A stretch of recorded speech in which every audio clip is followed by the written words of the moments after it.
నమస్తే, శశి హోమ్ టాక్స్కి స్వాగతం.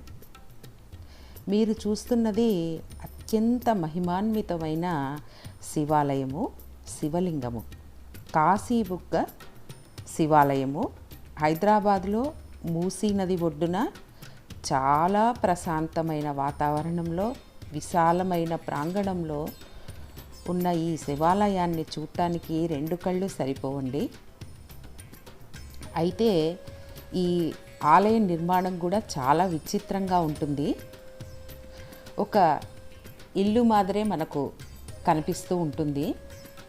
అయితే శివాలయం లోపల గర్భగుడి ఉంటుంది. 15 మెట్లు దిగి లోపలికి వెళ్ళాలి. అక్కడ శివుడికి నిరంతరము గంగమ్మ అభిషేకం చేస్తూనే ఉంటుంది. అంటే 360 రోజులు అక్కడ అభిషేకం జరుగుతూ ఉంటుంది. మనుషుల ప్రయత్నం లేకుండా గంగమ్మనే అభిషేకం చేస్తూ ఉంటుంది. ఇక్కడికి వెళ్ళాలంటే ఒకప్పుడు చాలా కష్టపడేవాళ్ళు, కానీ ఇప్పుడు చాలా సులువుగా ఇక్కడికి చేరుకోవచ్చు.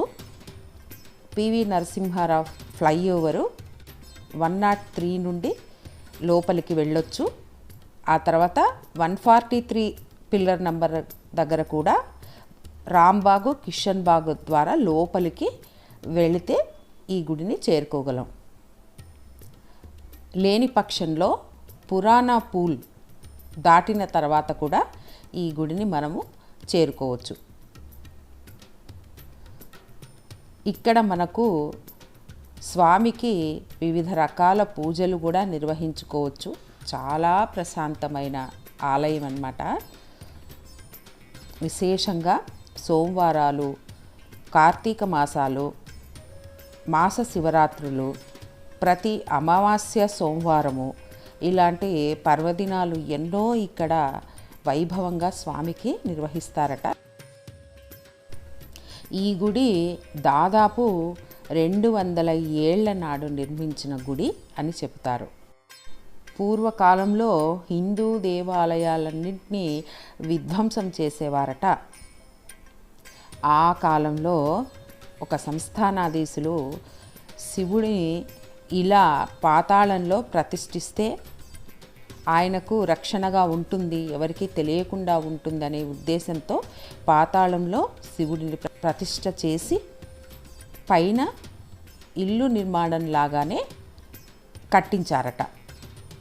కాశీబుగ్గ శివాలయం. ఇక్కడ గంగమ్మ తల్లి కూడా ఉంటుంది. ఇక్కడికి దగ్గరలో సంతాన గోపాలస్వామి ఆలయం కూడా ఉంది అని చెప్పారు. ఇలా దిగేసి లోపలికి వెళ్ళాలి. లోపల వెళ్ళిన తర్వాత మనకు హిమాలయాల్లో ఉన్నట్టుగా చాలా చల్లదనంగా ఉంటుంది. నీళ్లు కూడా ఎప్పుడూ మనకి కనిపిస్తూ ఉంటాయి. ఇక్కడ మనమే శివుడికి అభిషేకం చేసుకోవచ్చు. ఎల్లప్పుడూ ఇక్కడ పూజారి గారు మనకు అందుబాటులో ఉండడం చాలా విశేషము. అన్ని రకాల పూజలు ఇక్కడ నిరంతరము జరుగుతూ ఉంటాయట. ఈ గుడిలో ప్రతిరోజు తెల్లవారుజామున 3 గంటలకు నాగదేవతలు కూడా వచ్చి శివుడికి ఆలింగనం చేసుకొని పూజలు నిర్వహించి వెళ్తారని చెప్తారు. పూజారి గారు కూడా ఆ దృశ్యం చూశారట. ఈ గుడికి మనము ప్రత్యేకంగా పంచామృతములు కూడా తీసుకొని వెళ్ళాల్సిన అవసరం లేదండి. గుడి ప్రాంగణంలోనే మనకు అన్ని రకాల పూజా ద్రవ్యాలు లభ్యమవుతాయి. మనకు పంచామృతం కూడా లభ్యమవుతుంది, బిల్వము అన్నీ అమ్ముతున్నారు. ఈ కాశీబుగ్గ విశ్వేశ్వర స్వామి మీద పడే అభిషేక ధార, ఆ నీటిని త్రాగటం వల్ల ఎన్నో రోగాలు నయమవుతాయని ఇక్కడ భక్తులు చెబుతూ ఉంటారు. క్యాన్సర్ ఉండేవాళ్ళు, బీపీ, పక్షవాతము, షుగరు ఇలాంటి వాళ్ళు కూడా ఈ నీటిని స్వీకరించినట్లయితే రోగాలు నయమవుతూ ఉన్నాయి అని ప్రత్యక్షంగా చెప్పేవాళ్ళు ఉన్నారట. కిడ్నీ బాధితులు, లివర్ పేషెంట్లు ఇలాగా చాలామంది ఇక్కడికి వచ్చి బాటిల్స్లలో నీటిని నింపుకొని వెళ్తూ ఉంటారట. నిరంతరంగా ఇలా అభిషేకం శివుడికి జరుగుతూ ఉంటుంది. ఇక్కడ చిన్న రంధ్రం ద్వారా నీరు వస్తూ ఉంటుంది. అయితే ఈ నీరు ఎక్కడి నుంచి వస్తుందనేది ఇప్పటికీ రహస్యమేనట. చాలామంది ఎన్నో రీసెర్చ్లు చేశారు, కానీ అంతు చిక్కలేదు అని చెప్పారు. ప్రతి సంవత్సరము వరదలు వచ్చిన టైంలో ఈ గుడి మొత్తము మునిగిపోతుంది అని చెప్తారు. పాతాళంలో వెలిసిన శివుడి ఆలయాలు చాలా అరుదుగా చూస్తూ ఉంటాము, కానీ హైదరాబాద్లో ఇలాంటి పవిత్రమైన విశిష్టమైన దేవాలయం ఉండడము మన అందరి అదృష్టము. ఇక్కడ మేము ఏకాదశి రోజు సాయంకాలం ప్రదోష కాలంలో వెళ్ళాము. మా నైబర్స్ ఆంటీ అంకుల్తో పాటు వెళ్ళాను. నేను ఎంతో అదృష్టంగా భావిస్తున్నాను. ఇక్కడికి వెళ్ళాక చాలా ప్రశాంతంగా అనిపించింది. ప్రతి ఒక్కరూ దర్శించుకోదగ్గ దేవాలయం అన్నమాట. ఇక్కడికి భక్తులు ఎన్నో కోరికలతో వచ్చి వారి కోరికలను మనసులో తలుచుకొని గుడి ప్రాంగణంలో ఉన్న అశ్వత్థనారాయణ వృక్షానికి ఈ ముడుపులు కట్టి వెళ్తూ ఉంటారట. హైదరాబాద్లో ఉండే వాస్తవ్యులు గూగుల్ మ్యాప్లో కాశీబుగ్గ శివాలయము కిషన్ బాగ్ అని మనము సెర్చ్ చేసుకొని పెట్టుకొని వెళ్ళొచ్చు. చూడండి, 15 మెట్ల ద్వారా కిందకు దిగేసి మనము స్వామిని దర్శించుకోవాలి.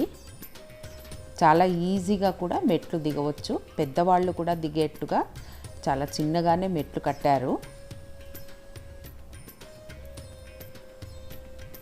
మనకు పంచామృతాలు నింపేసి చెంబుతో ఇస్తారు. ఆ చెంబు మరి తీసుకొని వచ్చి బయట కౌంటర్లో ఇవ్వాలి అని చెప్పారు.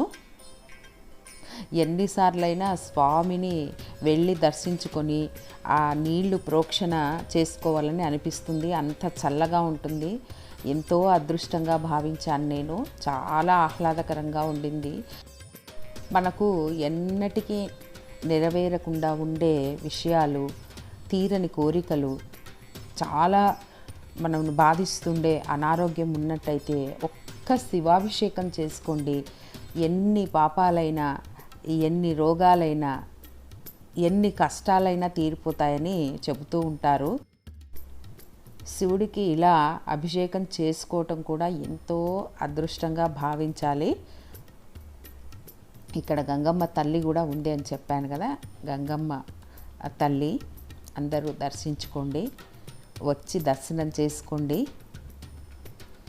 ఈ వీడియో మీకు నచ్చినట్లయితే లైక్ చేయండి, షేర్ చేయండి, సబ్స్క్రైబ్ చేసి బెల్ ఐకాన్ని క్లిక్ చేయండి. ధన్యవాదములు.